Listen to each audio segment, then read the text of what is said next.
हैं अभी कदम, ना हिम्मत अभी हारी है। अभी तो जीते हैं चंद मैच, क्योंकि इस बार ट्रॉफी हमारी है। नमस्कार, मैं रोहन शर्मा एक बार फिर लेकर आया हूं योद्धा टोली की पंचायत का एक नया सत्र। आज हम चर्चा करेंगे प्रदीप नरवाल के स्ट्रॉन्ग कमबैक के बारे में और सुरेंद्र गिल ने जो सुपर 10 करा उसके बारे में भी। तो चलिए आज की चर्चा शुरू करते हैं। नमस्कार, मैं आपका सरपंच रोहन शर्मा एक बार फिर लेकर आया हूं योद्धा टोली की पंचायत का एक नया सत्र नए अवतार में। आज हम बात करने वाले हैं यूपी योद्धा के विजय रथ के बारे में और प्रदीप नरवाल की स्ट्रॉन्ग कमबैक से कैसे डगमगाएगी आगामी मैचों की विरोधी टीमें। सबसे पहले मैं मिलवाना चाहूंगा आज हमारे साथ जुड़े पंचों से। यूपी योद्धा से राहुल हमारे साथ बने हुए हैं, बंगाल वॉरियर्स से विकास, हरियाणा स्टीलर्स के थाकड़ चिराग और जयपुर पिंक पैंथर से हिमांशी। हमसे जुड़ने के लिए आप सभी का धन्यवाद। बीते मैचों में जहां हमने एक मैच हरियाणा स्टीलर के साथ टाई किया, तो उसके बाद तेलुगु टाइटंस और पुनेरी पल्टन के सामने योद्धाओं ने दो बड़ी जीत से सबका दिल जीत लिया। लास्ट मैच में तो सुरेंद्र और प्रदीप दोनों ने जो सुपर 10 किया, भाई मजे आ गए, बिल्कुल गजब, लाजवाब। जितना बोलो ना भाई उतना कम है, क्योंकि योद्धाओं का जो विजय रथ एक पीछे कुछ मैचों में रुक सा गया था, वो अब आगे बढ़ता देखकर मेरे को तो भाई छाती चौड़ी हो रही है। राहुल, कैसा लग रहा है यार ये सब देख के? पहले सभी पंचों को नमस्कार मेरा। और जैसे यूपी योद्धा का फॉर्म वापस आ गया, साथ ही प्रदीप नरवाल का फॉर्म वापस आता दिख रहा है और उनके सपोर्ट में सुरेंद्र गिल तो हर दिल पे छा गए, वो भी एक बेहतरीन है। और पिछले 3 मैचों का परफॉर्मेंस या पिछले 4 मैचों का परफॉर्मेंस देखे तो उससे यूपी योद्धा अंक तालिका में ऊपर ही आई है और अगले मैच में चाहेंगे कि वो लगातार तीसरी यानी एक सुपर रेड जीत की सुपर रेड कर दे तो मजा आ जाएगा।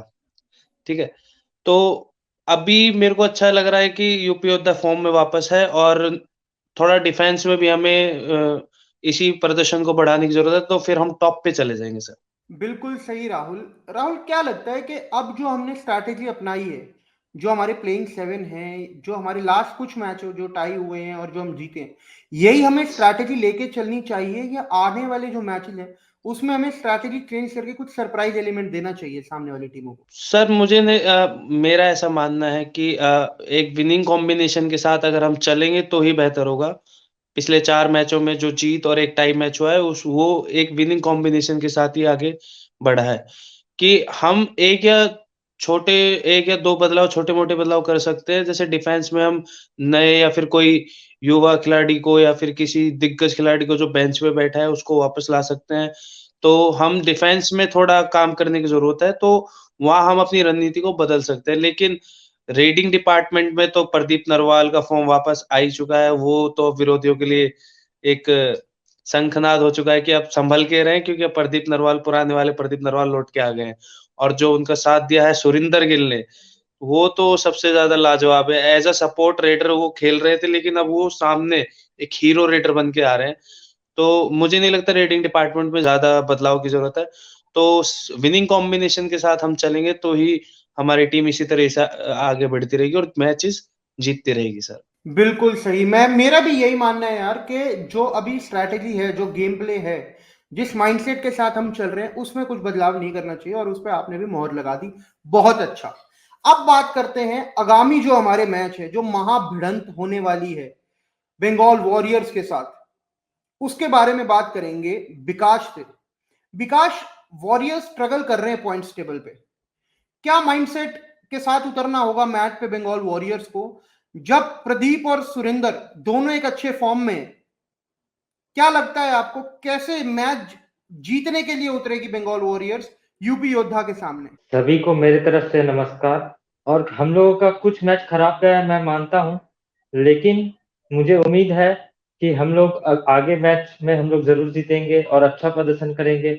हम लोग के टीम के कैप्टन महेंद्र सिंह बहुत ही अच्छा खेल रहे हैं। अभी मैं अपने सेकंड हाईएस्ट रेडर में है और वो उससे भी और अच्छा प्रदर्शन करेंगे। और उसका और भी बाकी नवी बख्श है और भी दूसरे रेडर्स हैं, वो भी उनका साथ देंगे और अपना फॉर्म कमबैक करेंगे। और रण सिंह के आने से भी हम लोग का डिफेंस और भी मजबूत हुआ है पहले से, और हमें उम्मीद है कि अगले आने वाले हर एक मैच में हम लोग जरूर जीतेंगे और फाइनल भी हम लोग ही लेंगे। चलिए, आपके बुलंद हौसले को सलाम मेरी तरफ से। ये तो वक्त ही बताएगा कि कैसे बंगाल वॉरियर्स रिस्पॉन्ड करेगा जब यूपी योद्धा सामने होगी। ठीक है, तो अब वॉरियर्स के बाद हमारी भिड़ंत है पैंथर्स से। जी हाँ, पैंथर्स योद्धाओं का शुरू से ही ये रहा है कि भाई योद्धा तो हमेशा शिकार करते हैं। ठीक है, चाहे वो मैदान हो या जंगल हो। तो पैंथर्स कैसे आएंगे, पैंथर्स आप कैसे बचेंगे, ये जानेंगे हम हिमांशी से कि हिमांशी अर्जुन देशवाल और नीतीश कुमार, ये जो प्लेयर बैटल है दोनों के बीच, इसमें कौन जीतेगा? ऑब्वियसली सर अर्जुन देशवाल ही जीतेंगे।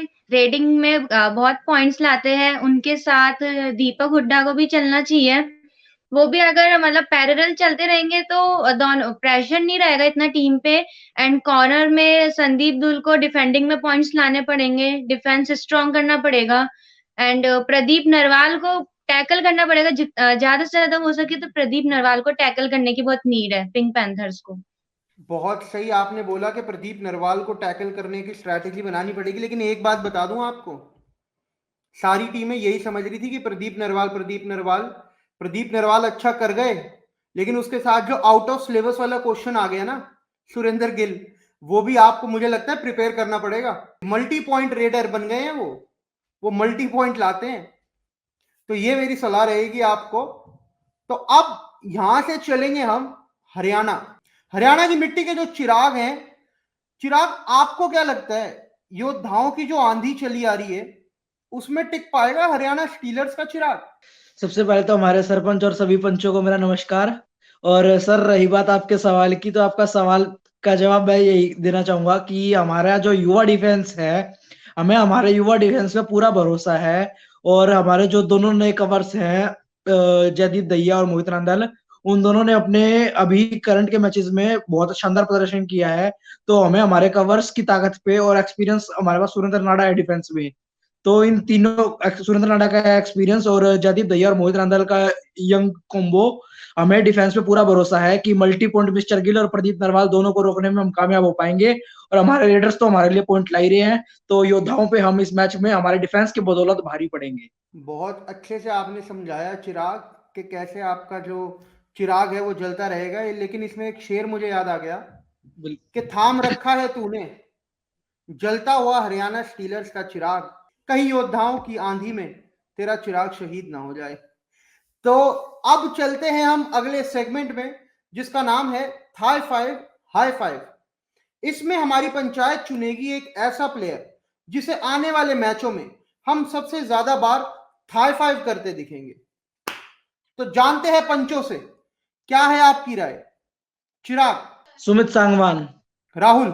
नीतीश कुमार कैप्टन। नीतीश कुमार एक, सुमित एक। अब चलते हैं विकास के पास। विकास? प्रदीप नरवाल। सुमित, नीतीश और प्रदीप तीनों को एक एक वोट। तो चलते हैं हिमांशी से पूछते हैं, उन्हें क्या लगता है कौन है वो खिलाड़ी? सुमित सांगवान। तो हिमांशी को भी लगता है कि सुमित। तो सुमित जो है वो दो पंचों की सहमति से बनते हैं, बहुमत से बनते हैं। तो योद्धाओं टोली की पंचायत से सुमित को शुभकामनाएं और ढेर सारा प्यार। विजय भव। अब समय आ गया है आज की पंचायत को विश्राम देने का, और आप सब कबड्डी प्रेमियों का हमसे जुड़ने के लिए एक बार फिर से धन्यवाद। अब मैं सरपंच रोहन शर्मा आपसे विदा लेता हूं और वादा करता हूं कि हम लौटेंगे एक और रंगीले सत्र में और मिलेंगे फिर यहीं दोबारा आप सबकी पंचायत योद्धा टोली की पंचायत में। धन्यवाद। योद्धा हम।